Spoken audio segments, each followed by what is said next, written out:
Okay, so, all right. Good morning and hello, everyone. Thank you so much for joining us today. For everyone in the audience that I haven't had the pleasure of meeting yet, my name is Claire Barrett, and I'm the Archives Manager for Mayhair Archive Collective. And today we've got ourselves a very special guest joining us, Dot Cooper. Hello. Yay, hello, dear. Nice to see everyone on a Saturday morning. Yes. So we're going to be discussing Dot's phenomenal book, It's You. Let me see if I can make sure this shows in my camera. Beautiful book. This book is a real treat. And if you haven't read it enough or read it recently, I've read it all. Getting my words confused today. If you have not read it yet, I cannot recommend it enough because it is a phenomenal piece of writing. It's a stunning blend of histories, photos, stories, maps, fun facts, and more. More than a few times while I was reading, I had to put the book down to find my partner and rave about a little interesting tidbit she put in or a beautiful quote that really just took my breath away. It's You brings to mind an image of a tapestry. Each small thread is small on its own, but together it's so much more. And Dot did a phenomenal job showing Baba in each of those little threads. So, like I said, if you haven't had a chance to read it yet, I suggest you run, not walk, to get a copy because it is a masterpiece of literature. And now, before ados are in any way furthered, I would like to welcome our guest, graduate of the University of Chicago, attendee of the 1969 Darshan, rock star researcher, Dot Pierpont Cooper. Thank you for that fabulous introduction. I feel like I have nothing else to say. You've said it all. You are phenomenal, and I am one of your Thank biggest you. fans right now because this book is. Let me show you guys if you can see all of my little. I've gone through and marked everything that I thought was interesting, which I had to stop myself from putting a little note on every single page because it is utterly incredible. Oh, I'm gonna turn my camera off now, and we will get started, my dear. If you are ready. Sure. And Wonderful. I don't know, you gave us a little background. I just, about researching, I just wanted to say that I was a teacher for years, especially second and third grades. And I loved learning how things worked. Taking them to the ice cream factory or a farm or something like that. And I just made discoveries along with the children. So I really like just investigating and discovering things. So I had plenty of that in this process of the book. And then more kept getting uncovered. It was very exciting.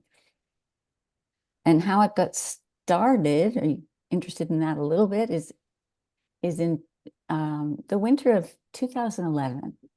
My husband and I, Owen Cooper, we went to Mayor Baba places in Assisi, Santa Margherita, Portofino in Italy. And I was really impressed with the stonework in Italy. The houses where he stayed, East Challacombe in England, where we'd also been, and the Harmon house that we were about to visit, and the Villa Fiorenza, Alta Chiara, all of them were near water and stone. In England, he went walking all around on the cliffs and by the beach. He sat on the rocks and played with stones. Harmon's made of field stone, which is stone scattered from glaciers, and it's right above a river. Villa Fiorenza sits right over the beach, and we have photos of Baba and disciples sitting on the rocks. And Alta Chiara, as you probably all know, is high on sea cliffs, and they have an exciting adventure on those cliffs. And the Assisi too is built from stone right in the side of a mountain. So there was stonework everywhere. And when we visited Harmon, even the stonework along the trail, the aqueduct trail that covers the aqueduct from the dam, and this dam itself was just stupendous. And we even visited Sing Sing, which is just down the road and Baba went there one night in 1931. We'll tell a little about that. But Sing Sing means an it's an Indian name, Sing Sing, which means stone upon stone. So by early 2012, I was thinking of, I even wrote someone and said, oh, I'm thinking of a photo book with the theme of stone upon stone, with stories of Western disciples and Mayor Baba in these houses. And I started first on Harmon. And the overarching theme that came up over and over is river and water and rocks. Now, did you want to ask any questions, Claire? Yes. Thank you for starting with that. That is absolutely beautiful. Now, so my first question, to expand a little bit more on what you were just saying, in the preface of your book, you mentioned 3 purposes for writing: to bring alive the days of Baba at Harmon through photos and stories, to make an accurate record of that time, and to highlight Baba's motivation behind coming to America. Can you talk a little bit more about those incentives to write? Which one started first? What was the initial spark? Well, which came first? It's a great question. Really, each came more into focus as I went along. To bring alive those days with photographs and stories, I mean, I began to experience very quickly the power of putting those together. I wanted people to imagine being there. It was so fun being in England and tromping around where he had gone, going to the beach, and to be in Harmon, thinking, oh, he was here, and these things happen in this house. I wanted them to imagine being there. So I started taking a lot of photographs. But then the second one, the more I learned, the more I wanted to make an accurate and well-researched record of what we know and get it down for the future, and to make it digital so it would be available in archives. But the hardback is 2 copies are at the Library of Congress and various other museums. But I think the really important thing is the digital form, so we can keep renewing that and making it so it lasts. But then what occurred to me over and over is, wait a minute, you get so caught up in the details and exciting discoveries, like you find this thing on a map and you discover this and that. But what was Mayor Baba's purpose? The larger purpose. It was his purpose in coming to America. That's what kept coming up over and over. And he indicated that America was key to his world renewing work of transformation for the new age that he says is not just coming, I think it's beginning to happen. So I also note, even on the flap of the book, that it's our great privilege to be here now in this time and place, because I think it's beginning to happen now, everything that he said. And what a privilege that is, to be here now during that. So Yeah. Real. now, I am afraid I'm going to have to ask you the question that every author hates, but what was your writing and research process like? And how did it change or evolve as you went further into writing? Yeah, it definitely did change.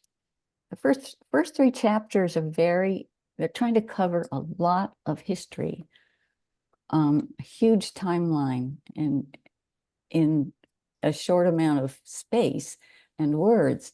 And so I almost wrote in pictures, just selecting events to focus on, like here's one, here's the next, and letting the reader kind of connect the dots and look up things on their own if they wanted to.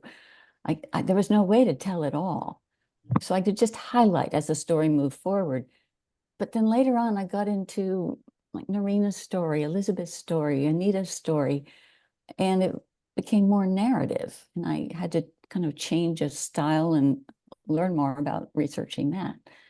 And then as I got more factual data, it became more journalistic to how to present that. So it began just growing and changing as I went along. Yeah. Well, you told me once about a coincidence that Oh, happened when you were searching for sources, right. and this article is one of them. I was hoping you would tell us that story because it is incredible. I mean, coincidence in quotes. Must just Right. be Yeah, it was one of coincidences. those. Yeah. We, Owen and I finally had time on some little break we had, and like we had a few hours and we said, we're going to go to the Westchester archives and find the deeds and see what we can find there and look at atlases and things like that. So we walk in and we tell the receptionist there, this is what we want. We're looking up Croton, Harmon, this area, and we're interested in the atlases and certain deeds for a house. And her jaw drops and she looks at me because right behind us, someone else had walked in. And he was like the chief historian of the exact same thing of Croton and Harmon. And he had just walked in right after us. And she like couldn't believe it. And Owen and I kind of looked at each other like, who does these things? You know, we've seen things like that happen with Bob all the time, what we think is coincidence, right? You probably all had things like that happen. Like I ran into you now at the timing. So he told us that day about the field library in Peekskill, which is a city right near where we were, right near Harmon, that might have something for us in the future. And so later on, when I was trying to figure out where the fire site, I was trying to see if there were any articles about the fire on November 10th, 1931. It's, there's a whole chapter in the book called Fire. And so I got in touch with the library at Peekskill, and lo and behold, they had the article that was the key. And there were other keys too, that all came together. I spent a few days researching in box upon box of Margaret Mayo's papers and Eileen Burns' papers in the New York Public Library, the special part for theater. And the biggest finds were not only some notes from Narina to Margaret Mayo. Margaret Mayo was the owner of the Harmon property who offered it to Baba. But she had a list of everything she owned in a certain time in the 1940s, including the fire site of the house where the fire had been. She made it absolutely clear where it was, so I knew exactly where it was on the street. And through deeds and other things, census records, combination of things, we were able to pin down exactly where it had been. So there's a map of that in the book and all, but it started out with that amazing coincidence. Wow. And speaking of coincidence, I just wanted to mention this because it's something that happened almost yesterday. I've been thinking about Sing Sing. I've been reviewing my book and the part about Baba going to Sing Sing, and I guess it was December of 1931, one night at 10 o'clock. And I had gotten very excited learning about the reforms and the rehabilitation and everything that was happening there, the Rose Man who landscaped the whole place. And I was in the car, and on NPR, on the program 1A, they suddenly had a program about a new film called Sing Sing. Maybe some of you have heard of it. It's just coming out. It was actually released last year, but it's just coming out now in select theaters, and soon it will be in more. And it's all about their program called Rehabilitation Through the Arts, where the inmates do theater, and how amazing it is. And there's a bunch of inmates who actually went through that program, got out of Sing Sing, and are now taking part in the film. I just That's thought that's another incredible. of Bob's amazing things that went. And I haven't had time I had to go inside, but I haven't had time to listen to the podcast of that. But it'll be fun to see Wow. what's in that film. So Yeah. I think Baba was doing work there. I mean, he mentioned there are people there innocent of the charges.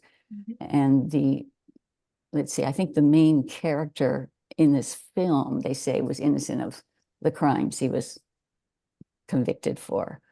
Um, and so I have even notes about that, how they're beginning through DNA now to prove people's innocence and things like that. But I feel like Baba was, besides his work with his agent, of course, we don't know what he was doing, but that's pretty important work.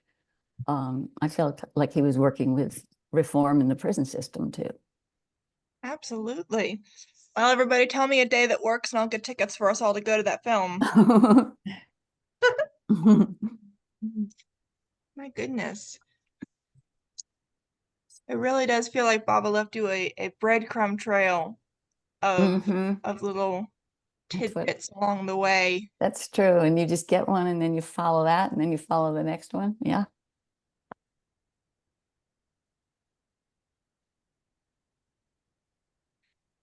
Oh, you mentioned in the chapter The City that New York was a city of open doors where millions and the God Man would. Did I skip a? Oh my goodness, I'm so sorry. I got myself confused. I skipped a question. Oh, You skipped a chapter. where's my brain today? That's Ah, okay. We don't have to do them in order, but we could. no. Well, I want to make sure I don't skip anything. Each one is almost like a whole article or book I in know. itself. I mean, we could spend a whole hour on each one. Well, during your research, did you walk the aqueduct trail that you mentioned in Mm. chapter The River? And if so, what did it feel like to walk where Baba may have walked? Well, when I learned about the history of New York water and that it was all about the Croton River and that this house is between the Croton River and the Aqueduct Trail. And then he can just go out, he could just go out the back door and up a road that was called the Old Mill Road or Old Holman Road on the maps. That's actually a boundary of the property. Um, Within a few minutes, he would cross the Aqueduct Trail. In fact, there was a note from Mary somewhere in one of her letters, Mary Anton, about she wrote to Bob like, "Oh, I was walking up this trail to the post box. Remember, Baba? You know, like we were there together, weren't we?" Which is one of our hints that he did go that way. And to get to that post box, I believe he would have gone right to the trail. But it was hard to imagine he wouldn't have gone walking. He did that every day in England when he was there just before he got to Harmon. But we only have that one little hint, that's actually a verification, and I hope there will be more. But it's really easy to imagine him striding along and walking. You can go either direction. It's like a 40-mile trail or something like that from the dam all the way into New York City. And I also walked the High Bridge, which is where the aqueduct went into New York City from the Bronx into Manhattan. And you can now walk on it, and it's very exciting to walk on that too. Yeah, there's a line in this chapter that I absolutely love. If Baba went on this trail, he was walking right on top of the river, being sent to New York City for its sustenance and growth. And that is just, Mhm. I know he had to have And gone that there. and that water, yeah. I mean, they still use, well, they still use that. They've built more aqueducts, of course, in more parts of the system. The system they thought, the reservoir they made from the new Croton Dam that they thought could never run, New York would never run out of water. Well, it grew so much because of the water.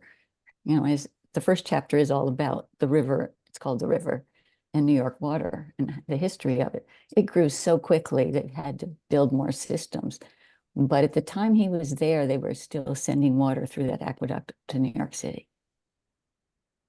And we know, I have some quotes in that, I guess it's in the film chapter from Mani about things about his touch.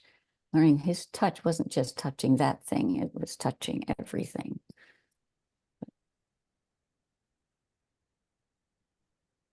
It's pretty exciting to walk that trail. I highly recommend it. And they have beautiful maps. Yeah, I can only imagine. Yeah. You can enter it at all different places, all up and down. And even from when they first made the aqueduct, I'd have to look up the date. I think it was 1840 something. They encouraged people to walk on it. They made it so it could be a walking path above the aqueduct where the water's actually flowing. So what you see is, you're showing that picture. What you see is a lot of green. It's beautiful. And a lot of flowers in May. That's one place I looked for the pink flowers to see what there was, because the trees have grown up so much everywhere. It's not so much open, I think, the way it was in 1931 and 1932 when Baba picked that flower. So I went to where it was more open around on the trail, looked all around. Oh, But it's easy to get there. And the Quaker Bridge Road, which is a road that goes along just beyond the Aqueduct Trail, is right next to it at some point. And there's a little place you can park, and you can get out, you can park there for a while and very easily go, and you can see it in the book, go to the top of what's now a trail that was the old mill road down to the mills.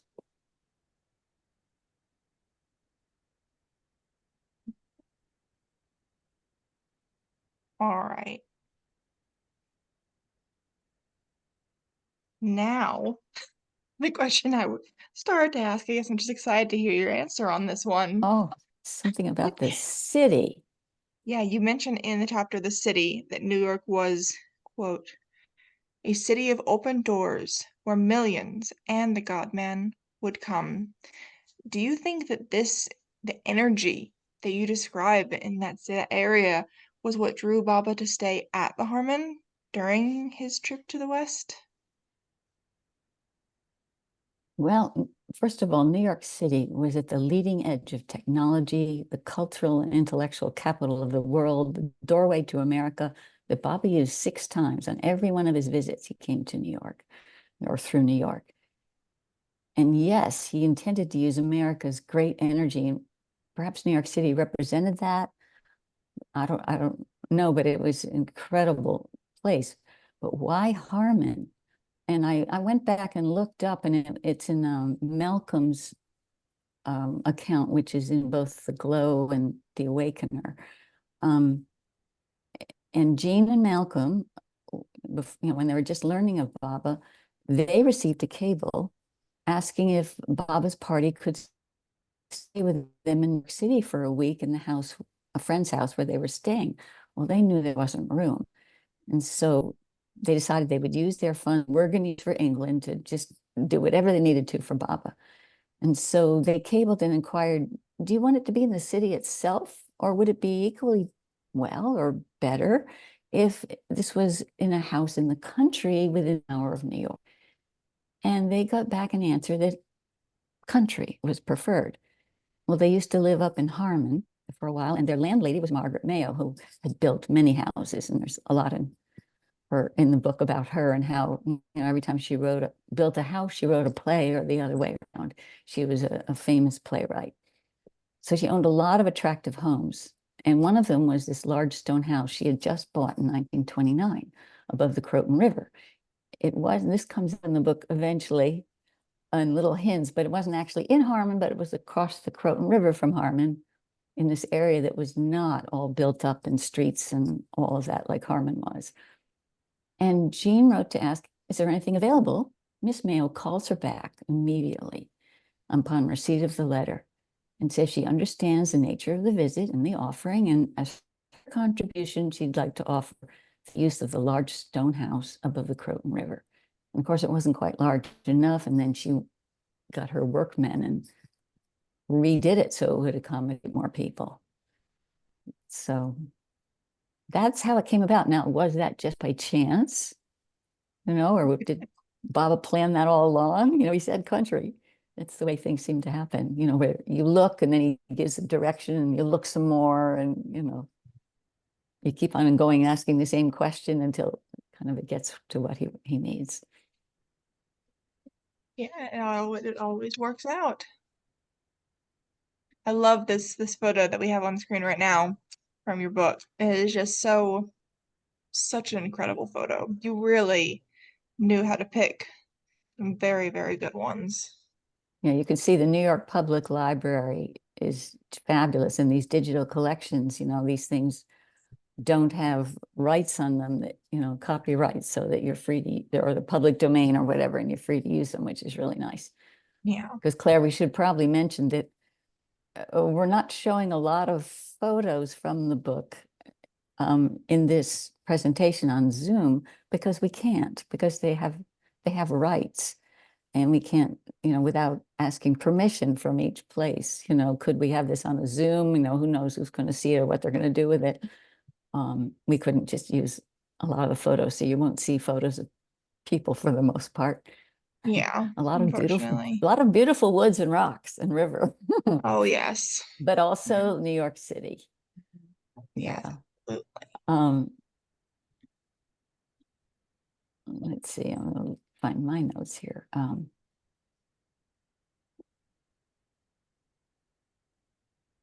Well, I guess we were thinking that that's one of the photos where I wrote a little poem by it because I really wanted to put that photo in, and it's actually after the notes of that chapter.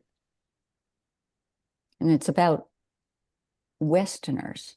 You know, Baba talked about the East and the West and bringing them together. How when he sent Rustum to England, he was connecting by cable, you know, it's like spiritual cable, the East and the West. And he talked a lot about it's time, you know, in the West, we develop material bounty and expertise and so forth. And in the East, it was more spiritual development. And now they're coming together. So with this picture, you still on the tip of Manhattan here? Yeah. Yes. Look to see. I said, Westerners, what in creation were they doing all these centuries? Doing their God-given job of exploring, inventing, defining, dividing, solidifying, raising standards for living, constructing fine egos, the limits of all that could be done and discovered with matter in this material world. So they could live in it, learn to love every bit of it, see the truth and beauty of it all, and find life immeasurable. And so at last, as one, really live life. That was the whole purpose of creation. So once in a while, I just couldn't help myself. I just reminded myself, what is all this about? What was he doing? So I had fun with that. Wow. We have a little question related to this photo. Is that New York City port likely where Baba arrived? So are you going to show the photo? Right now I'm seeing the tip of Manhattan. Is there another one you're showing? No. The one that's the aerial view? No, I'm still showing the tip of Manhattan. Oh, Are the tip you? of Manhattan. Well, where he arrived was West 57th Street. So that's what we'd call Midtown. Okay. Maybe a little north of Midtown, but I think that's called Midtown. I used to take a bus on Alrighty. 53rd Street or something. Yeah. So, but you do, what's lovely about that picture is you see the Statue of Liberty and you see, oh, I said that, didn't I? And a Yeah. steamship. Yeah. Yeah. Yeah. Because We those will. steamships, I mean, you know, the city chapter goes a lot into immigration also. It was amazing to learn about the steamships that they weren't paid for by the people who had the first class accommodations, though you imagine that would be very expensive. It was the steerage, it was the millions of people who were down many levels, you know, who could hardly afford passage. And that's how millions and millions came to the US during this time on these steamships. So it's fun seeing a ship in that Yes, it photo absolutely there. is. Alrighty. Wow. Oh, in the chapter to the west, you've already touched on this a little bit in some of your answers so far, but a little bit more about it. It's clear that Meher Baba felt that America was incredibly important to his work, and you even say at the towards the end of the chapter that Baba was poised to pour into creation in America, where Meher Baba had planned to go all along. Tell us more about that. Okay. Well, let's see. Should we go into the map first, or maybe I'll go into the map second? Um, you know, Baba began speaking about his plans to go to America in the 1920s.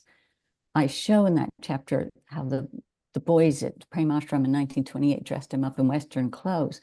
But in 1927, he said, my work for the circle is almost completed and only a little remains to be finished. When that is over, I will visit Europe and America. And that's in Lord Mayher. I just looked that up. And he was making plans to visit America when he was in England at East Challacombe before receiving the news of Baba John's passing. That seemed to be signal he was waiting for, but he was already meeting with disciples, making plans for America. He sent Kitty to London to arrange sufficient funds. And that's in my chronology section, if you want to look up that detail. So he wanted sufficient funds with which to visit the USA. So he was definitely making plans for that. But in that whole chapter to the west, I start out with Baba Jan because of her role with Baba's work and the Prem Ashram, how she went and visited the boys and switched places with Baba, seemed to be infusing her energy to join his. That's the feeling I got. And then the importance of Ali is one of those boys, like a representation of a soul, a person who could hold this energy. And then it goes into the cables and links with Rustam, Meredith Starr, and others, and the remarkable force of divine love and on his trip to England that Margaret describes beautifully in that chapter. But Baba waited till Baba Jan's passing. So at the end of the chapter, I wanted to give an idea of the tremendous force surrounding Baba and the links to the Prem Ashram. It's hard to sum it up. So what I said was, this is just near the end, after he hears of Baba Jan's passing, now was the time to open the floodgates of highest divine love. And with all of Baba Jan's force and authority transferred to him for Mayor Baba to go to America. Chandji and Meredith went on the Roma, that's the ship, the Roma with Baba, and so did Ali. And Baba had called Ali the link through whom all would get the light of love. Ali was a channel for that reservoir of high radiant force, bursting its bounds with the bounty of Baba Jan and poised to pour into creation in America, where Mayor Baba had planned to go all along. It was almost poetry there at the end. I had to try to fit so many big ideas in one sentence. So then that map, are you seeing the map? Yes. Yeah, now the map. So that's a map of, as it says, of his journey. As soon as he got that news on September 22nd, he took off on, I guess, on September 24th and went even on the Orient Express, across Eastern Europe, all the way to Turkey. And then he went back to Italy and waited till the timing was right, I guess, until, well, he had to be on the Roma, right? I guess. And then he took off on the Roma on October 28th, I believe. And so I had a funny, you wanted me to read, Claire, right? Yes, please. I love this caption. It's so I good. know. I don't know why I couldn't resist.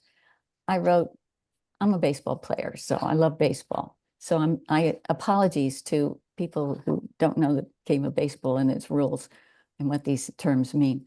I said, Baba tags up in Turkey, 1 foot in the east, makes a quick turn and sprints to the west, puts his foot on the bag at home plate in America to score a run, a World Series kind of run, world title at last, but not the end of the game, a new beginning. It's very silly. I apologize, but I Oh couldn't no, believe it. I absolutely love it. Straight I, anymore. I'll fix it. You'll fix it? I can just fix it. if you could, thank you. No, I absolutely love it Oh, because good. it feels so poignant and such a good little bit of humor because when you're watching baseball or any sport really, but when you're watching baseball, you in the audience, you don't know what the coach's plan is. You don't know why things are happening the way they Right. are or Yeah. why one player is here and another is there. You just have to trust the plan. And that Mhm. there is a plan and you don't have to know it. And it will all work out. And it just seems so poignant because it makes me think of Baba as being the coach for all of us out here. Mhm. I love that. That's cool. Thank you. Yeah, that made me chuckle.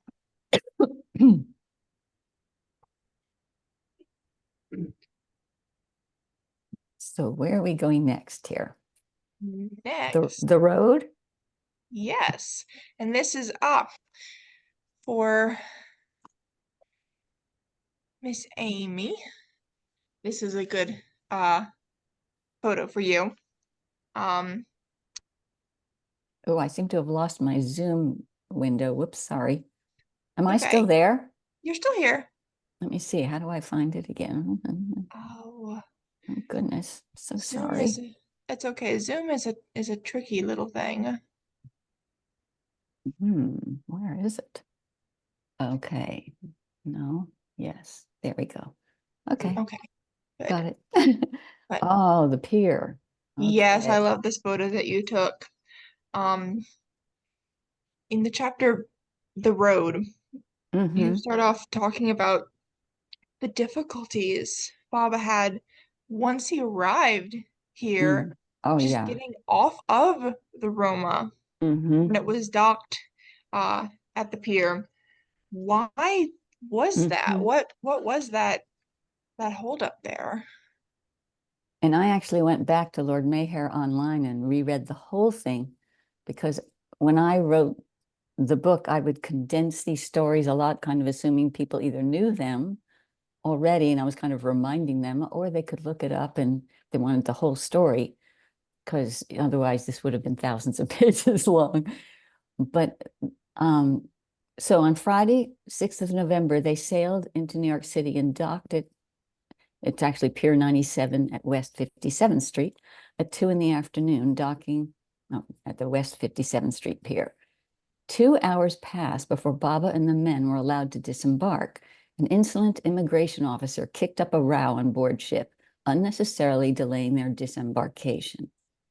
He was dissatisfied with the answers given by Meredith to his questions, that's Meredith Starr, and suspected something suspicious about Baba's silence and alphabet board. He kept detaining Baba and the group with questions and even tried to read the board himself, but couldn't. He asked Baba directly, "You have come to teach people in America without speaking? With this board? How foolish. Who gave you this silly idea?" Baba spelled out in reply, "I have come not to teach, but to awaken." In reply, the man laughed loudly, and Baba remarked to Chanji, "He laughs at this now, but I will show him. Poor ignorant soul, I pity him." The officer then warned them, "I cannot let you pass unless someone in New York stands surety for you." Baba's trip to America had not been widely publicized, and not many knew of Baba's coming, except for 3 persons waiting for Baba at the dock who were prevented from boarding the ship. And that was Malcolm Schloss, one of them. There was no one present to intervene on Baba's behalf. It was an awkward situation, but it was the master's game. Baba remained serene and calm as he meekly submitted to the interrogation by the insulting immigration agent. Suddenly, an officer of the ship dressed in white appeared on the scene and asked the immigration agent, "Why do you detain these men when all the other passengers have left the ship?" And very quickly, they were able to leave the ship.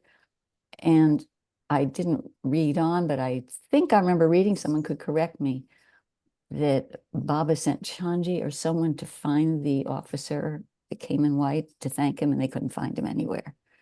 Who knows what really happened there? But as they said, it was all the master's game. So I kind of had fun with that, the whole surety thing. I even referred to it later in the book too. You do such a good job in this first bit of the chapter describing the day that he landed, so to speak. They docked, and how cold, what a Right. cold November day it was. The front page on November 7th was Winter City, Visit Yeah. City, hard frost coming, snow flies in suburbs. And that it was such a cold and chilly day. Yeah, And and you can really feel Chanji said it the was chilly in his experience. diary too. Yeah, he's using the Yeah. diary, using, the weather from the newspapers and so forth. Yeah. Yeah. You really do use such a good variety of sources in your book, and I absolutely love that. That is fantastic. It just that that tension of waiting for someone, and this Yeah. miraculous unknown man dressed in white comes, and again one of those coincidences, so to speak. And we can read the story. And what's fun is, and it was fun to discover, you can actually go to Pier 97 you can go to that 57th Street Pier, and that's what you showed that picture there. You know, it's now a park. They have concerts in the summer or something.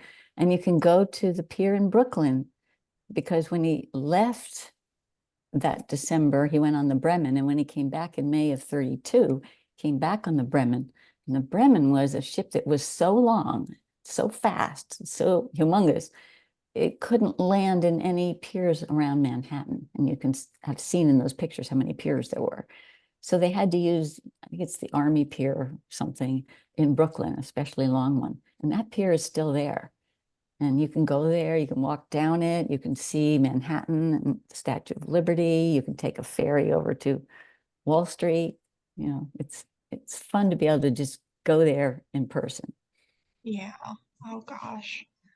But then we also drove up Route 9. We're pretty sure from descriptions we had that they went up Route 9, which is very close to the Hudson. I have a map of it. I don't think we're showing that, but on this Zoom. But and you know, there's a sculpture at some point of Abraham Lincoln, and I read that his train went up that way after he was killed, and they sent it back to Illinois. And then you go right through Sleepy Hollow. So they have all this headless horseman stuff. So I show some pictures of that in the book, like the sign that says the Headless Horseman Bridge, described by Irving in the Legend of Sleepy Hollow, formerly spanned this stream at this spot. You see the old church. And so it's fun to think, Baba, to imagine him going up that road. That's why I show a lot of pictures of the road. Yes. Yes, including this very lovely photo of the Headless Horseman Bridge. Love that.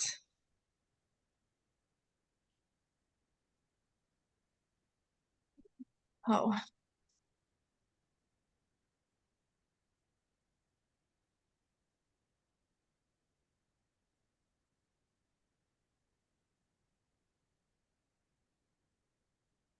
And then once he gets there, Jean meets him at the door.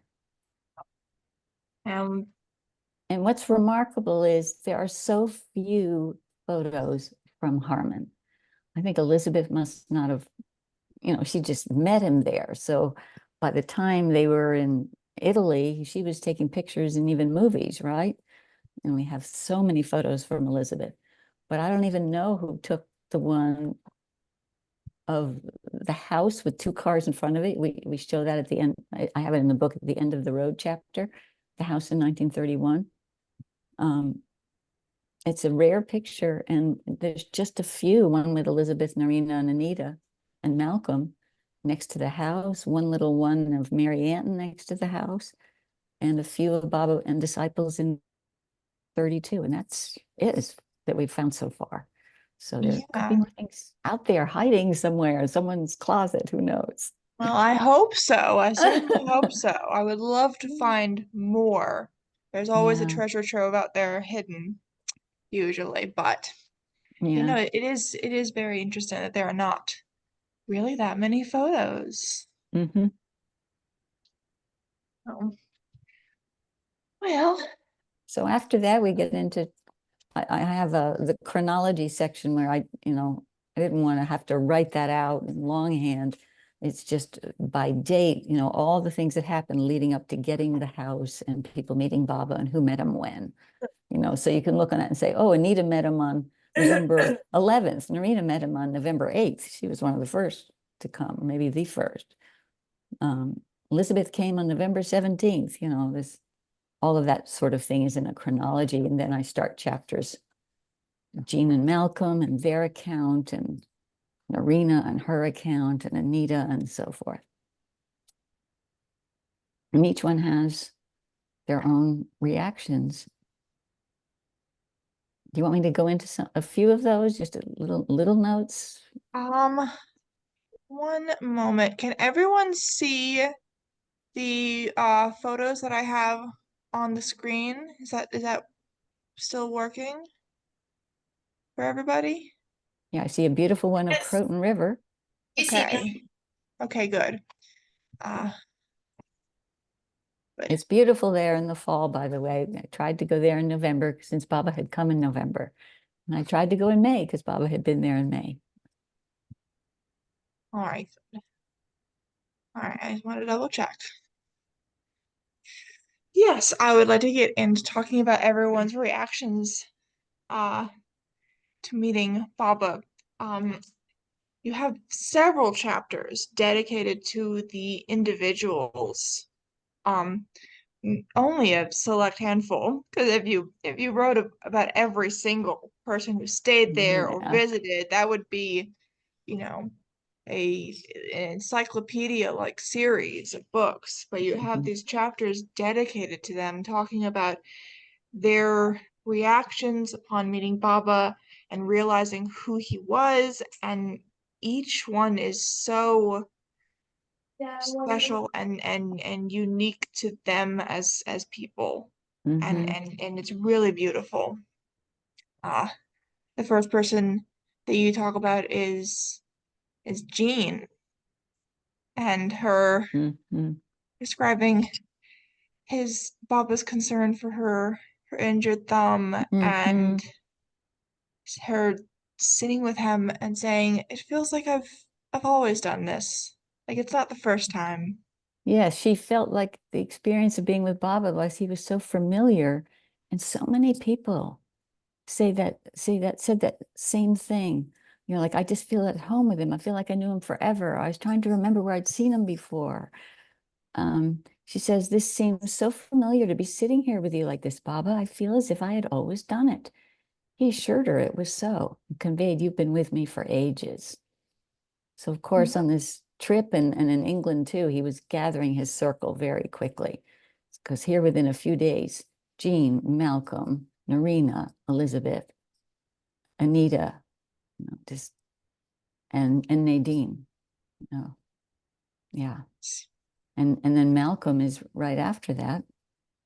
Yes, I really love the conversation that you Mm, described between them standing by the river, and Baba's telling him that he was the Ancient One, because mm. Malcolm knew the ancient name of God, and even if he didn't, he knew that Malcolm wouldn't understand it quite, at first, that it would make sense to him. Because And Malcolm had had that store, you know, for many years and studied all kinds of spiritual texts and systems and was familiar with these things. Yeah.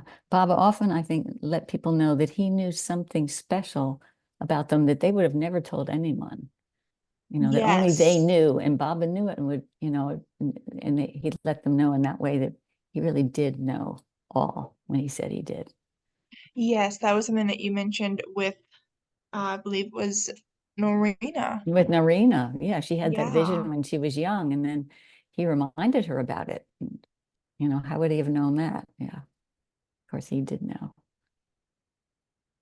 It was Yeah, just and it then was so incredible, and her and I the chapter about Narina is mm, is one of my favorite in this section, because as someone who did not have the luck of getting to meet her, I see photos of her, and she is this strong, powerful woman, and I see descriptions of her, mhm, and it says that, and yet you show her as being so sensitive and vulnerable and so dedicated and devoted in her love for Baba. It is mhm. incredible.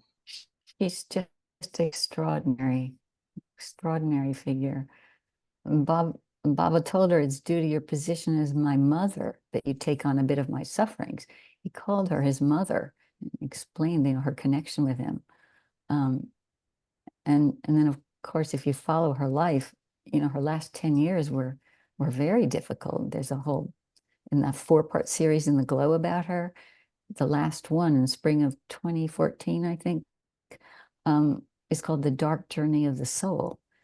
You know, when you've gone through and been as close to him as she was, you know, there's other parts of it. And he knew exactly what she was going through and that she had to have that. But anyway, she did suffer a lot. So it's hard to know what he means by that, that you take on a bit of my sufferings, but she certainly did. And then next, Mary, a lot of people haven't don't really know much about Mary Ann, and they just might say, oh, there's this Mary person who was also at the house, because she went with Gina Malcolm to help set up the house and get ready for Baba, and stayed on. And her daughter Jo came, and they stayed on, and they would stay there when Baba left, and they'd take care of things. And Jo would take care of the correspondence and things for Malcolm, and Mary was very much part of it at the beginning there. yes. You mentioned in the chapter about Mary, she's the Russian connection. I love that. But also that she was one of the household staff at the Harmon house when Meher Baba arrived. Does that mean that she was not an invited guest? Yeah, she became staff. I mean, I don't know how it all happened, but she was very much connected with all of the different threads leading up to getting that Harmon house, because she'd known Thomas Watson for many years. Um, and he's the one who actually invited Baba to come, when he was in England, went to see Baba in England, who invited Baba to come to America. And then Mary's the one that, went over. Let's see, somebody said, Mary, go over to this place and go find Gina Malcolm and tell them about Mayor Baba and East Challacombe. And, so she was very instrumental in a lot of things.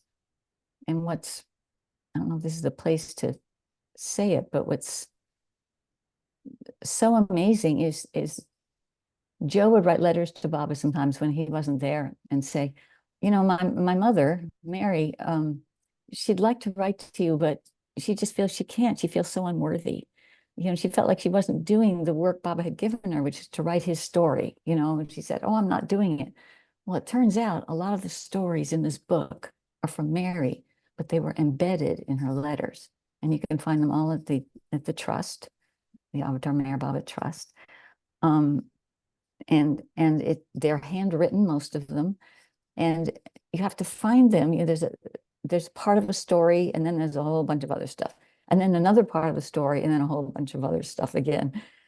But when you put it together, the picture it gives, because she's a writer, she wrote The Promised Land. She was a famous writer on immigration for years before she met Baba.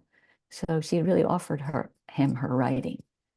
And so it ended up coming out in her letters. So I was very happy to be able to use them in that way and kind of vindicate her in a way. Yes.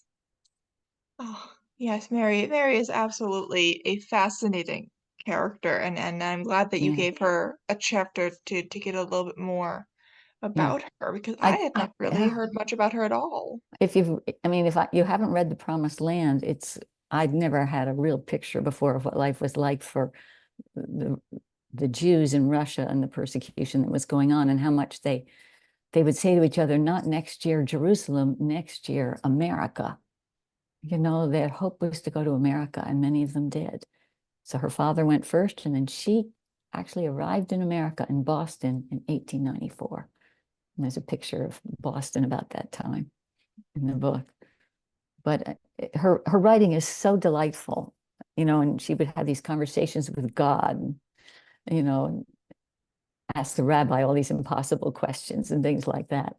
And it was just so fun. I couldn't resist putting that in. It makes a very fun chapter. Yes, and then her daughter Josephine. I love how you described her meeting of Baba, that Mary had met him and then told Jo, you have to go and meet him. And it's so funny to me to think about that kind of conversation between a mother and her young daughter of, oh, fine, I guess I'll go. And I Right. can just picture her Who is thinking, this oh, man? fine. And then she describes going into the room and seeing him and Oh, being lost in his luminous brown eyes, and the complete, just an instantaneous and of love. course, there's that, but she also puts in a lot of details about the house and what was going on. She describes life in the house, because she wrote these chatty letters all the time, as if Baba was her best friend. In fact, she writes him one when he was on the way back in 1932 about we're getting a ping pong set and we're going to be able to beat you, you know. They were very fun. But she said, always we were aware of the master. It was like living in heaven, knowing God was in the upstairs room. The house was permeated by his presence. And I think she delighted Baba. And I think her innocence mirrored his nature of pure love and fun. And that's why I end her chapter with her quote, I always thought of him as a child. When I was with Baba, the atmosphere was different, purified and beautiful.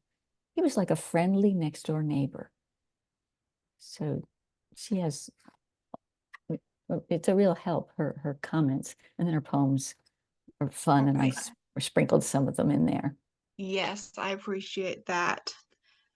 There's, oh my gosh, there's so many wonderful people that you mentioned. As Anita is next. If you want to chat about her, I know that we are.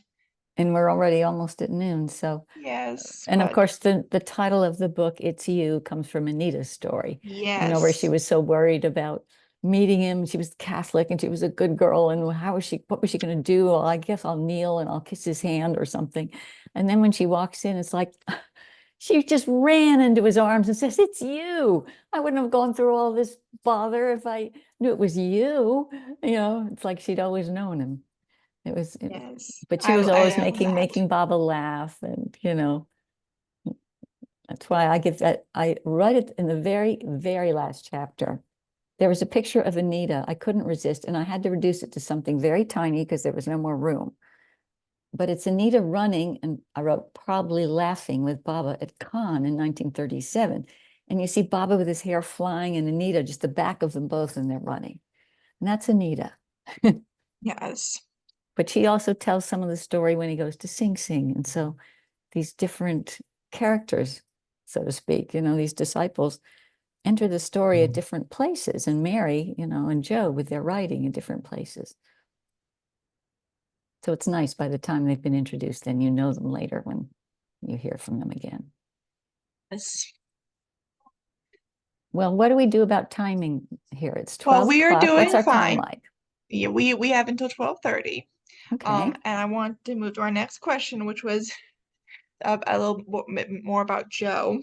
As you mentioned that she has some poetry in her chapter, and that she was a poet. I was wondering, do you have a favorite poem by her?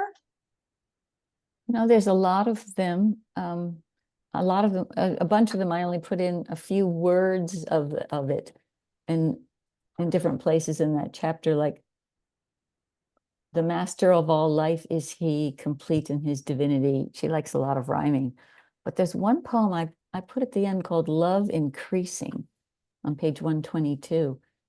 It's not as rhymed, so it's different. I don't know if we have time. You know, I put that pair that with a picture of the river. I don't know. Do you want me to read it, or is it for time? Just let people read it on their own. Page 122. That would be up to you. If you feel like it would take a little longer than we have time for, then that is perfectly fine to let folks know what page it is on, and then they can read it themselves. Yeah. And Baba said when he sent her, when Josephine Ross, you know, she married Kenneth Ross, his English disciple, and if you know Anne Ross in Myrtle Beach, she's the granddaughter. But so Josephine sent her book to Baba, and he said, your book has reached me. This is from the notes. Your book has reached me. The songs of your love have touched me and made me very happy, for I'm the voice of your heart. So I think I love that. that love increasing is just, beloved, before I knew you, my heart was like a quiet pool unruffled by the winds of passion. But when I glimpsed your beauty and looked into your eyes, it was as though a stone were dropped into the very center of that pool, starting a silver ripple that grew and spread in ever-increasing circles till it reached the outer boundaries. And there the waters of my love overflowed and covered the earth to the farthest horizon and went beyond into eternity. Beloved, since that first meeting of my heart with yours, I have filled universes with my love for you. So I think Oh, he would have delighted in that. absolutely. Oh, that is so beautiful. She's always very innocent. It's very sweet. Yes. Um, you mentioned early on in the book, in the preface, that the book started out as poetry, Mm. and then you transitioned into writing more standard prose. But I can see, and you've mentioned yourself, so many elements of that poetic writing Mm-hmm. in in the book still. What made you change over to more of a standard prose writing style with this? I mean, I do explain it a little bit in the preface. I said, as it took on a more narrative style with people's stories and a journalistic style as I uncovered information, rippling waves of poetry and song flowed in and out. Because sometimes, regular prose just didn't make sense. I did start out, I was writing about the river, and I think it was like kind of impressionistic pictures. I've talked about making pictures with words, and I was doing that with actual photos and pictures with words. And so it was more poetry without, connecting verbs or even in the sentence. Well, I had some readers that I had read the book to give me some feedback at the very beginning. And one of them remarked on my incomplete sentences. And I said, well, they weren't meant to be regular sentences. But I realized I'll have to be clear when a passage is meant to be more poetic. So I started setting it off. For instance, in the American history chapter, after the part about all the inventions, the incredible technological revolution during the Civil War, thanks to Lincoln encouraging that, um, that I set off this little thing at the end there. I said, the Civil War, halfway between the first president and Mayor Baba's arrival, threshold of a new age. And that couldn't be said in regular prose. I didn't want to explain it. I just wanted to give a picture of it. So Yes. I did do that at different times where I just suddenly break into something like that. And there's a few places where I actually kind of wrote a poem to sum something up because there wasn't another way to do it. Mm-hmm. I really do enjoy that about this book, the blending of prose and poetry, Thank you. the formatting of it is so unique. It flows so well. And for a very large book with so much in it, so much information, I could not put it down. I read it Wow. all in one day because I just could Really? not Wow. stop. That's amazing. It really is. It flows so perfectly for That's me. wonderful. Thank you. It's wonderful to hear that. Yeah. Uh, I also just had Betty let me know that we are actually on the calendar until 1 o'clock. So we are not really rushed for time, which is wonderful. But my next question. Now, absolutely every part of the book is important and full of important information and facts and research. But what are some examples of captions and the notes at the end of every chapter that a reader should be sure not to miss? I know that on page 223, there's a caption under an image that really wraps up the story from the chapter. Mm-hmm. Uh, Yeah, that's the on the flower flower. chapter, right? Yes. And that chapter is, most people know Elizabeth's story, so I give the main elements of it. But it includes Mary Anton's heart-wrenching story of the last evening with Baba before he boarded the train in 1932. And so after her story, there wasn't anything else that could be said at the end of her story. It really ends the chapter. But then I show a picture of the route of the train, at least as far as Chicago and a little beyond. It's called the New York Central Railroad Water Level Route. That's the name on the map, because they would take a route up by the Great Lakes. And that's what Baba did. He went up might look backwards to you, but up toward Albany and Schenectady, and then across under the lakes over to Chicago. But then there's it's part of the caption, really. It's like a note, but it's not in the notes. It's right below the caption. That the train he took, the Iroquois, would take the New York Central Railroad's water level route by the Hudson River north to Harmon, then on up to Albany and Schenectady, and west by the Great Lakes to Chicago. There, the party would change to the Golden State Limited and travel through Illinois, Missouri, Kansas, Oklahoma, New Mexico, Texas, and Arizona to California, right across America and through its center, the heartland. And those of you that know the significance of May 24th, 1932, and Elizabeth's story, that's the same date as his accident in Oklahoma on May 24th, 1952, know why that's so significant. And he was in a very serious mood the night of that, as Mary describes, that last night. It's interesting. So, she gets the flower, and then, he already knows that this is going to happen, and then he travels through Oklahoma. So I thought that was very significant, but I wouldn't want you to miss it because it's just a caption. But on the other hand, some people pick up a book like this, sometimes called like a coffee table book, because you can pick up and look at any part, or you can read just the photos and the captions if you want to. And that's kind of fun. And there's a lot of colorful photos, and you can make your own little trip to, to New York in the fall and see all the color without having to go there. But now I'm forgetting my own thread. Oh, in reading the captions, you might pick that up, but if you were reading other parts or just flipping around, you might miss it. Yeah. So there's real nuggets and gems, all over the place. Well, I could say especially in the Harmon chapter, especially in this chapter, especially. Yeah, They can especially be in every single anywhere. chapter. You'll have Especially in to every look. single chapter on You'll every have page. to look, because the notes, some of the, in that chapter, notes gives more background about Elizabeth as Baba's driver, about his reassurance to her, through the flower, that the accident in Oklahoma was part of his plan. And then a note about the significance of the accident for Baba's transformative work for humanity. Mhm. Now, that's in the notes too.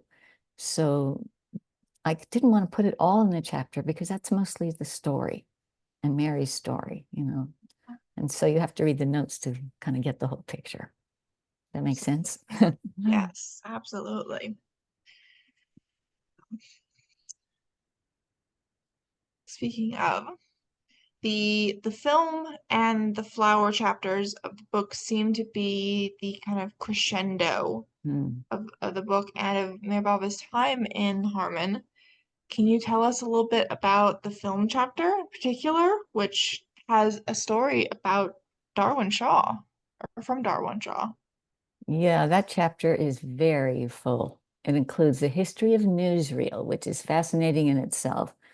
How it came together, and Paramount was considered the most kind of reliable, and Bob avoided a lot of the other newsreel people waiting for him at various places in Europe, and finally it was Paramount that did the newsreels of him. I mean, just that part's amazing, but that's only one part. His use of film to convey truth publicly to the world for the first time. He, had his message, what he was doing here, printed out in full in the newspapers starting then. He started all that publicity. It has things about the publicity, details in Joe's letters, from Joe's letters, plus a Darwin story, plus Mani's comments about the significance of his touch, plus scientific discoveries about the river, like why it's called Deep Hole, and there's a deeper Croton River running underneath that river, and about water, how water can carry memories, water can change. We've probably all seen the beautiful pictures of water crystals when, you have good thoughts or say nice words around it. So, and then pictures of the well. So it's of what we think might be the well.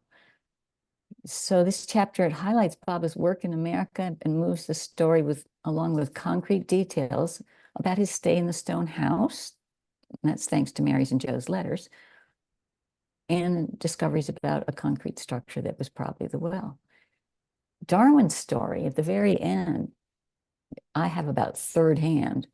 One day Baba went down and said he wanted to go across the river in the rowboat, because they had a rowboat tied up there, for lunch at the Nico Inn, which is in a bunch of the pictures. It's now this white looking house, but it was a very famous inn where lots of actors and actresses would go. It was a big draw in Harmon, in the big days of Harmon. We don't know whether that story was in 1931 or 1932. I suspect 1932, because Joe wrote a note to Baba about it, about going to the Nico Inn in September of 32. So you piece together the different little things you pick up. I felt Baba touching water was very significant. That's why, yeah, that's why it's there along with the, images of Baba at the well. And what's funny is I knew Darwin for years. He was with us on our Darshan flight, even in '69. And I wish I'd known to ask him about Harmon, but I didn't know. What did I know?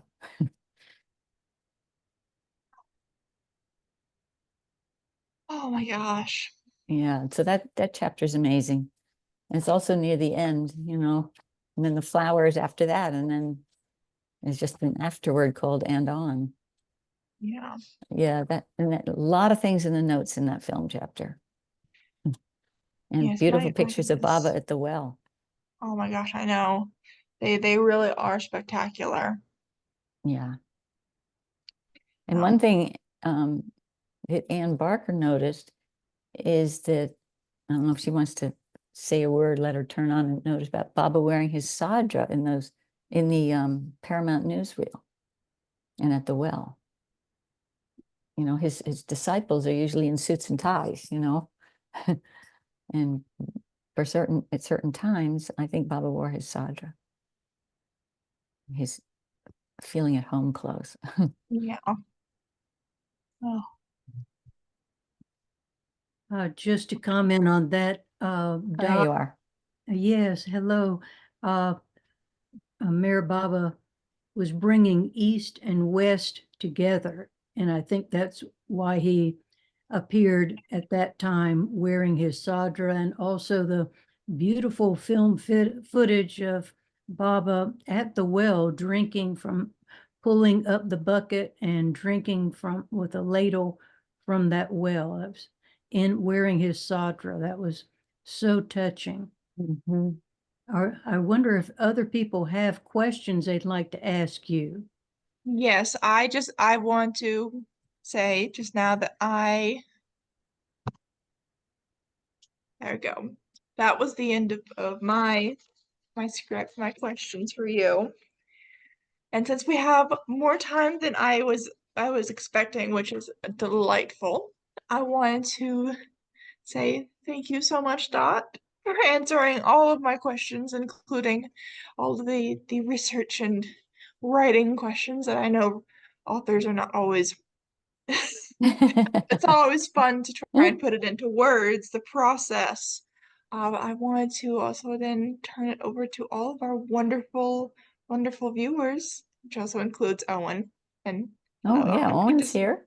Good. Well, your camera's I not don't on, even but know good if to I see can you again. see them all at the moment. What view Yes, am I but on? so if you Gallery. all Okay. wanted to, if you all want to unmute yourselves, you are welcome to now and ask our beautiful, wonderful, incredible author here, our rock star, some Well, questions. as the rock star groupie or just assistant, I just want to say that she worked almost, I think, 8 years on this book, and she's a very, very thorough Yes. researcher.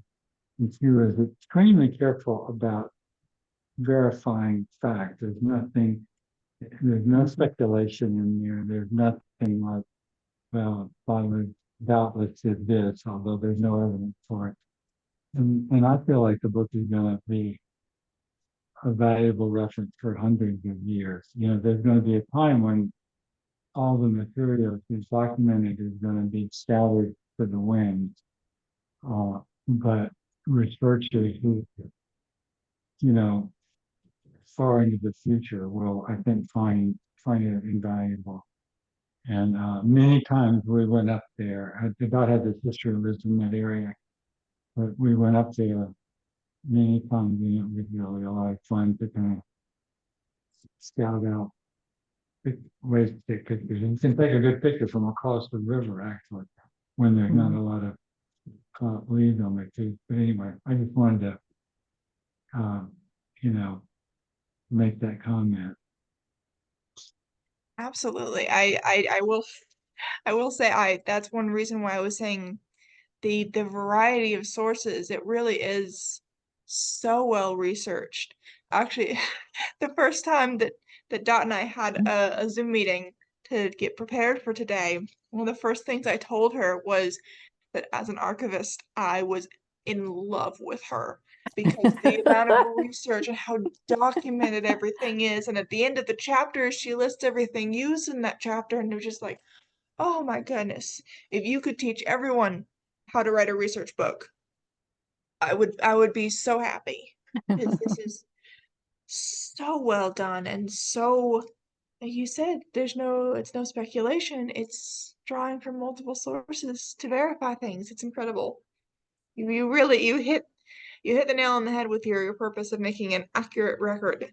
I definitely think thank you've you. achieved all of this, but that one especially, Well, thank you, Owen I can and say for Claire. sure.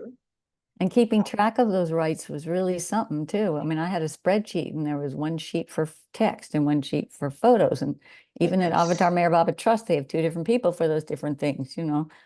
And I had to keep track of every email and exactly the wording you had to use, you know, for the citation and license and just reviewing it the other day, I was remembering, oh, what was on that license from, you know, those pictures of the Roma. There's two pictures of the Roma ship, one of Pier 57 with all the 1930s cars in front of it. I wish we could have just shown that, but you'll have to look at the book.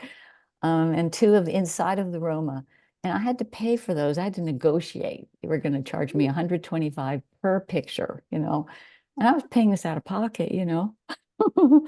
And so we finally came up with something and we had a license, but I saw it the other day and it said for 100 copies or like, you know, a print run or whatever of 100. And I went back and Owen saw me, you know, I was, how many have I printed? Well, I've printed over 150. And so I wrote to them and I said, you know, I've printed over 150. I didn't tell them about the PDF. And I said, do I need to extend my license? And they wrote back and said, no, given as you don't, you know, print or sell that much, it's fine for another 100. But the things you have to go through, the hoops, you know, that you jump through to do all that. We have another question in the chat.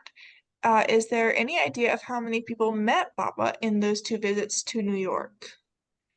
So like You I know, said, you touched on just a couple, but at some there's point I wrote clearly hundreds because it was also Boston. Yeah.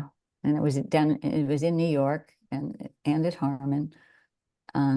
It sounded from Malcolm's description like they were constantly adding more people that they were inviting to dinner or lunch at Harmon too.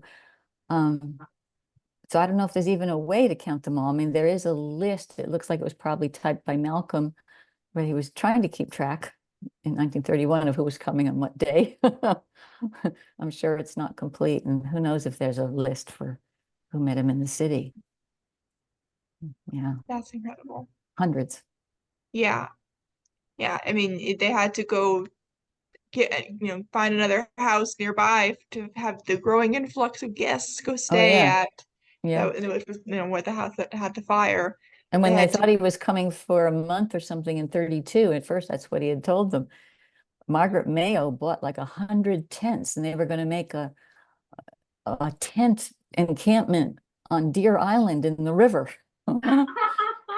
And Jean was starting to put together, you know, boxes to use for little tables. And they were really thinking they were going to have to put up like maybe 100 people. They had no idea. And then he ended up staying 3 days, you know. But he did meet a lot. a lot. Yeah. Do we have any more questions? We have plenty of people here today. You don't have to raise your hands. Okay. But Anne, Mm. I just wondered, can you tell me a little bit about his visit in Boston? Oh, You know, I did, we did go there. I think Owen, you were with me then too, and we went to the hotel there. I didn't really research that enough, and I haven't reviewed that, so I can't tell you too much. I'd have to review it also to give you a good answer about that. But he went from Boston right to New Hampshire because, you know, one of those early friends of Malcolm and Jean's, they were trying to make a retreat. Somebody deeded him some land. I think there's articles in the Glow about what happened with that.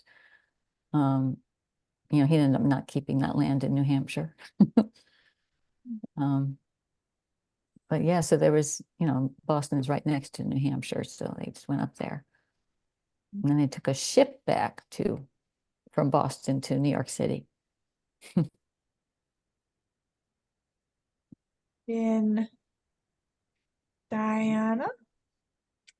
Yeah, I've enjoyed so much everything you've told us, Dot. And as you were talking, this isn't a question, it's just a response. How much it would be, how fun it would be to have like a walking tour of Baba's places in New York City. You know, like I think of going to the pier and like you were there, I take it, you know, to see the boats, to take that fabulous picture. It must have been wonderful. It is Have you- fun. yeah. Yeah, I think sometimes people do go to New York City and they try to go to places associated with Baba, because of course he was there other years too, in the 50s and three That times in would the be so much 30s. fun. Yeah, Yeah. but you hear about places where, you know, he stayed, but you're taking us to the riverfront. I mean, that's really wonderful. Yeah. And I it love- was fun one of the times, just really trying to retrace his steps. Like we drove into New York City. I think this was a trip that Owen wasn't on, but someone else came with me who was a photographer. And we started out in northern Manhattan and we crossed Broadway Bridge, which we think, you know, probably is the one he would have taken. And so I managed to get old pictures of that, and that's in the book. You know, I have various pictures of the route in the book in that chapter called The Road. But it was fun going up there. It takes about 2 hours from the pier in New York up to that Harmon area. Yale. You had your hand raised. I'm on my iPhone, so I had to unmute myself. What I an love it. exciting book. This is an event. This is, I think Ward Parks is going to do handsprings. He's so particular and academic in the best possible way, because this is our master. This is Mayor Baba. Yes. I probably can't keep talking. I'm so excited about the book. I know what it's going to do for the community. I hope that it prompts other people to do research. While in 2 centuries, what you found isn't going to be there. Yeah. Congratulations on the birth of this book. Thank you. And thank you for what you've done for the Baba community. Jai Baba. Thank you, Jai Baba.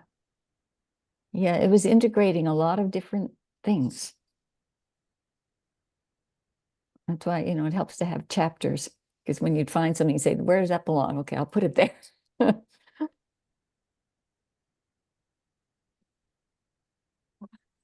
Thank you all. You've been a very appreciative audience participants.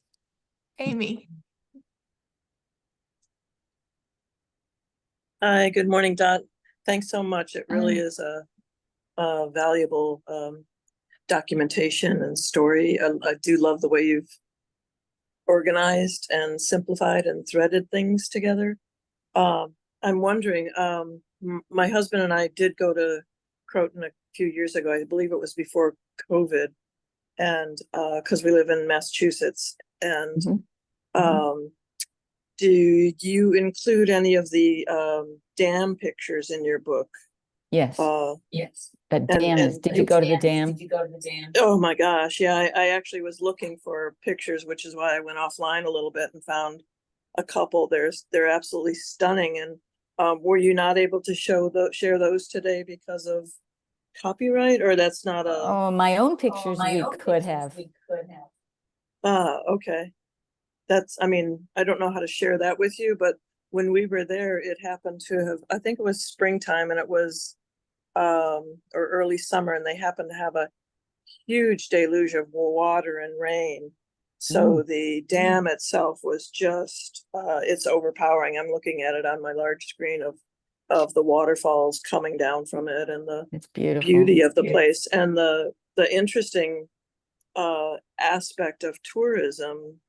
There's a large draw, especially of Indian people. I don't know if that's, or the day we were there were a lot of Indian people kind of just picnicking and hanging out. They have tables, you can bring blankets and games, and but it's a stunning piece of structural engineering that retains to this day. And the upper level where Baba walked, we also followed that path in. So I don't know if anybody's ever got time to go to it, but it's quite an amazing experience, you know. And then it's right on close to the Hudson River, which itself, as you've been articulating, is amazing. But the stone on stone and the stone on water aspect that you kept repeating is hugely evident in the structure of the engineering of that dam. So thank you. And through the historical societies, I don't know why I'm getting an echo. I don't know if anyone else is. Maybe I don't know what that is. But anyway, through the historical societies in the area, I got a few pictures. I include 3 of them on page 8 of them actually building, you know, the blocks of granite and all that. I mean, it shows the immensity of it. What a project. And all those Italian stonemasons came over, and a lot of them stayed. And we think some of them might have even built, or speculation is some of them might have even built the stone house that Baba stayed in.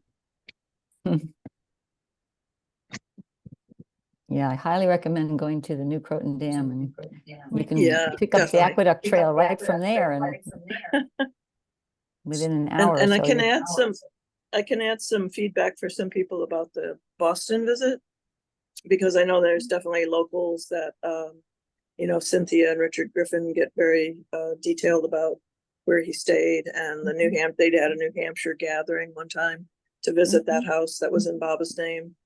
And he did stay at a place called the Vendome Hotel, which is down near, it's on the Commonwealth Avenue and near Newbury Street and the main arteries of downtown Boston. But it was the Theosophists of the time that invited him, along with Thomas Edison was part of that group, who is Watson's, right? Watson was Thomas Edison's help in creating the electricity at the time.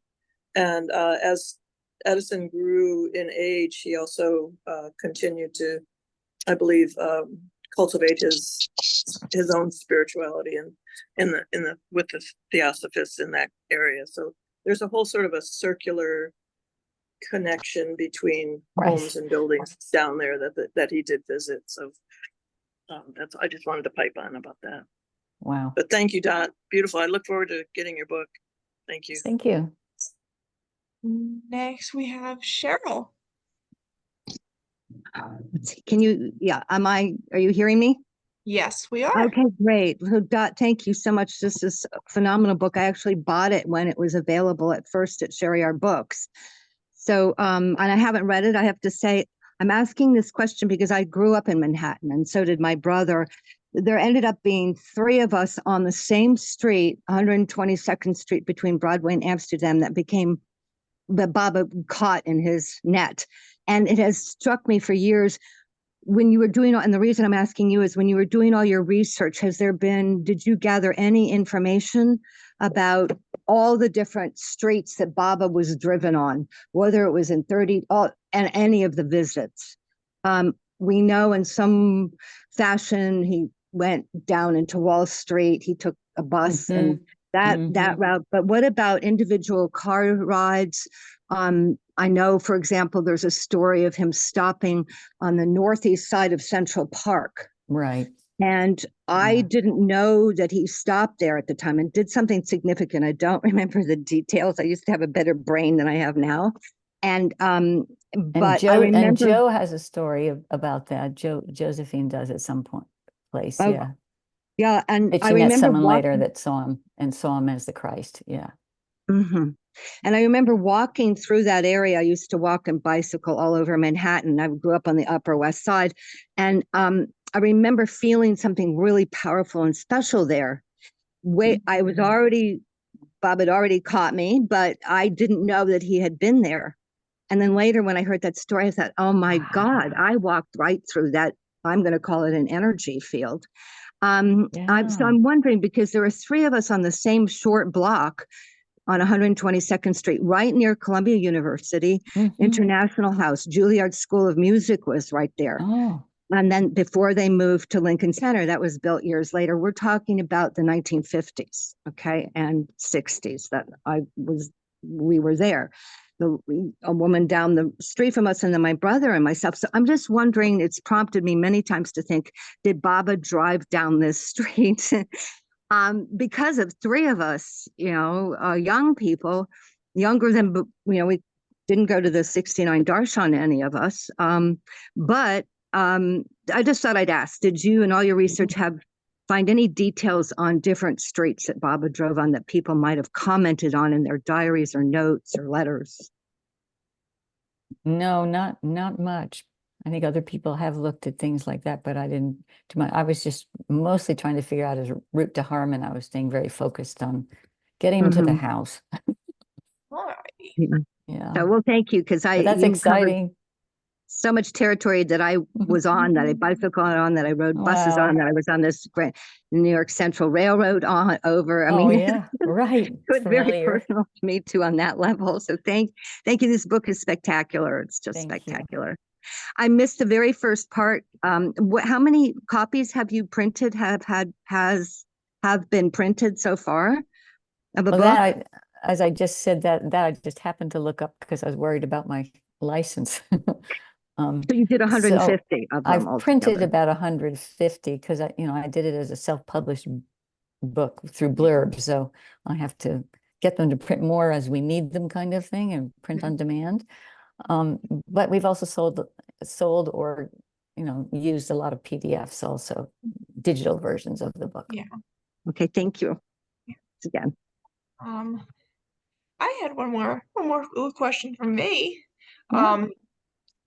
Throughout this whole process, from the original idea to interacting with readers afterwards, what has been the most rewarding part of all of this for you? Oh, I don't know.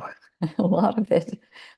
Getting feedback from people that it really means a lot to really is very rewarding. But I published it 5 years ago. So for this Zoom, to prepare for it, I picked it up and started reading chapters here and there and looking at different parts again. And, we're thinking about our questions and looking things up. And I was a little in awe of how much is in it. I mean, it's hard to remember doing that work at the time. You just keep on doing it, And so now I look at it and it's like, wow, I'm really glad I did it when I did it. Yeah. But some of the things we learned were just so amazing. Yeah. Oh, Can I mention, I don't know if you've mentioned in your book the idea that this is really a private property now. I think I was just you were reading my mind. I was just thinking that. yeah, that was one of my other remember- questions You about had- this. Because I remember when we went and trying to locate it, and when you finally locate it, and people in this area did actually walk down and walk around the house and all that. So Oh, I think really? but that was years ago, 10 years plus. Uh-huh. And when we were there was definitely a sign because you go down a little driveway hill to the dead end to the house itself. Right. So I think people were feeling, who own it and live in it, felt invaded by the Baba interest, and so they have since posted a sign at the top of the road declaring, you know, private Right, property. right. Please They're stay very out. clear, and it's very Yeah. important to respect that. Yeah. Yeah. And I loved your photo from across the way showing the Yeah. vision of the waterfront aspect. So Yeah. that was well done. Well done. The picture behind me on my screen is also Yeah. across the river. That's Right now I great. can't see the house. Yeah, and you can also, by going in Old Holman Road from the Aqueduct Trail, you're on the northern border of the property. And you just have to respect the signs. You go down to where the old High Bridge was, and then you can go down by the river where the mills were, and that's an area you're allowed to go. Yeah. But you That's great. just have to respect private property. Yeah. Awesome. Lots of poison ivy on those trails too. From what I remember, you have to be careful where you park and where you step if you're allergic to it. So Right. beautiful area though. Really, really beautiful. Yeah. Yeah, I felt, talking about Baba's energy in certain places. I mean, there's a certain place I used to keep a picture of it on my desktop, even on my computer, so I could imagine being there. Because every time I went, I just wanted to sit there for a little while. And I feel like that's where, if he left the house on the north side and to go to Old Holman Road and up to the Aqueduct Trail, that's where he would have walked. And I definitely kind of felt there's something special right there.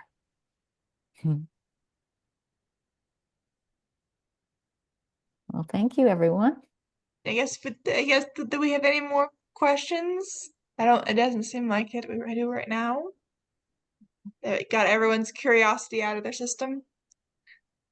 And thank you, Mayor Archives Collective. Thank you, Anne and Claire, for getting in touch with Owen and I about doing these presentations. It's a wonderful process. Well, Wonderful thank you. working with you.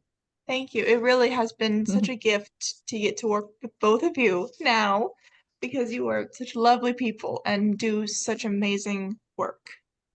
Oh, I feel really special.